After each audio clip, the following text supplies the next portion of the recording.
Kalau ada waktu luang, kita bisa manfaatkan untuk hal-hal yang lain yang tentunya itu bisa bernilai juga buat pemasukan kita, teman-teman.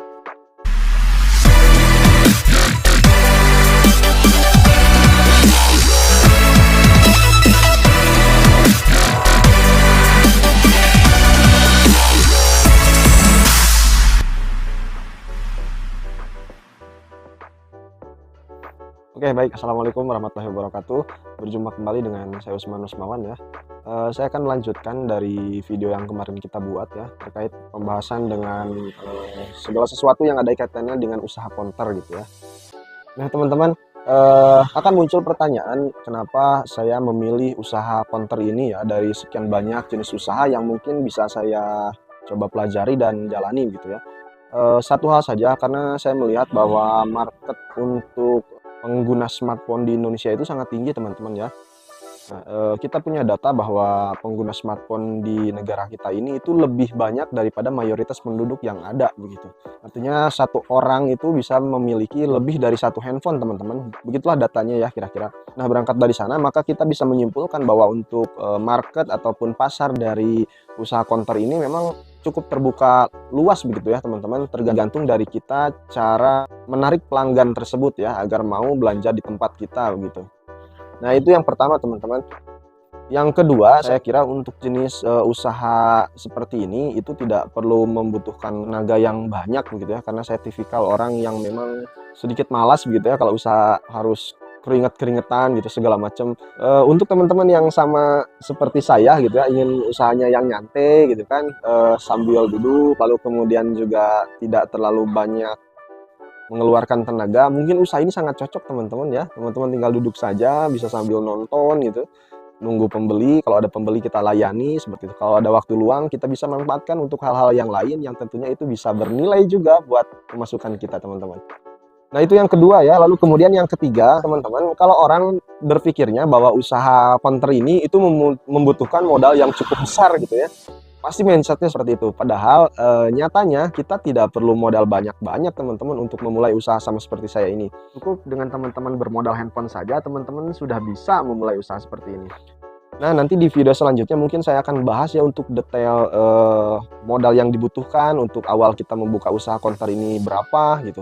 Nanti saya akan jelaskan secara detail ya di video yang lain. Di video kali ini kita akan fokus dulu ya membahas tentang motivasi saya kenapa memilih usaha counter ini ya, dari sekian banyak usaha yang memang saya bisa pelajari waktu itu. Nah, tiga hal tadi, teman-teman ya. Yang pertama saya melihat marketnya, yang kedua dari jenis pekerjaannya yang saya pikir itu sangat ringan sekali begitu ya. Yang ketiganya dari segi modal yang tidak perlu membutuhkan modal yang banyak begitu. Nah, lalu akan muncul pertanyaan di alasan saya yang ketiga tuh, modal yang tidak terlalu banyak itu maksudnya seperti apa, Bang? Seperti itu kan pertanyaannya. Teman-teman, kalau misalkan usaha counter seperti ini, kalau saya flashback ke belakang begitu ya, teman-teman, untuk memulai usaha sama seperti saya ini, itu teman-teman ada dua pilihan ya. Kalau misalkan teman-teman punya modal yang gede, mungkin bisa saja teman-teman bisa langsung membuka toko yang besar gitu ya, lalu kemudian aksesorisnya yang banyak, lalu kemudian stok barangnya juga banyak.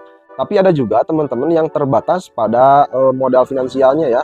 Persis sama seperti yang saya alami ya 3 tahun yang lalu. Saya buka counter ini dengan modal yang tidak terlalu besar, teman-teman. Mungkin nanti saya akan sisipkan fotonya ya, penampakannya, kondisi counter saya pas pertama buka itu seperti apa. Nah, itu teman-teman. Dan sedikit informasi juga bahwa video ini dibuat di counter saya yang kedua, teman-teman ya, di counter saya yang kedua. Dan informasi juga, ini bukan niat untuk sombong ya, namun untuk memotivasi teman-teman semua yang berniat ingin membuka usaha, bahwa saya ini telah membuka cabang 2 ya, dalam kurun waktu 2 tahun saja, kurang dari 2 tahun bahkan. Jadi 1 tahun saya buka, pas memasuki tahun keduanya saya udah membuka cabang ya, dan inilah cabang saya yang kedua ini. Nah, yang pertama itu yang barusan saya spill fotonya. Intinya menarik sekali sih kalau menurut saya usaha seperti ini. Teman-teman bisa mempunyai banyak waktu gitu ya untuk bersantai, untuk nonton segala macam. Tapi di sisi lain teman-teman juga bisa kreatif begitu ya. Kalau misalkan teman-teman ingin penghasilannya yang lebih banyak gitu ya, teman-teman bisa kreatif di sana. Teman-teman bisa sediakan printer, sediakan alat mesin fotokopi gitu ya, alat laminating dan lain-lain. Atau teman-teman juga bisa menyediakan fasilitas tarik tunai ya menggunakan mesin edisi seperti ini. Nah, semua itu tentu dapat menambah penghasilan dari usaha konter teman-teman ya. Intinya, fleksibilitas yang ada dari usaha konter ini bisa memungkinkan teman-teman semua untuk mendapatkan penghasilan ataupun cuan sesuai dengan harapan yang teman-teman inginkan ya. Tentunya itu juga harus dibarengi dengan doa ya, karena tidak cukup hanya usaha kalau tidak dibarengi dengan doa. Oke, mungkin sampai di sini dulu ya video kali ini teman-teman.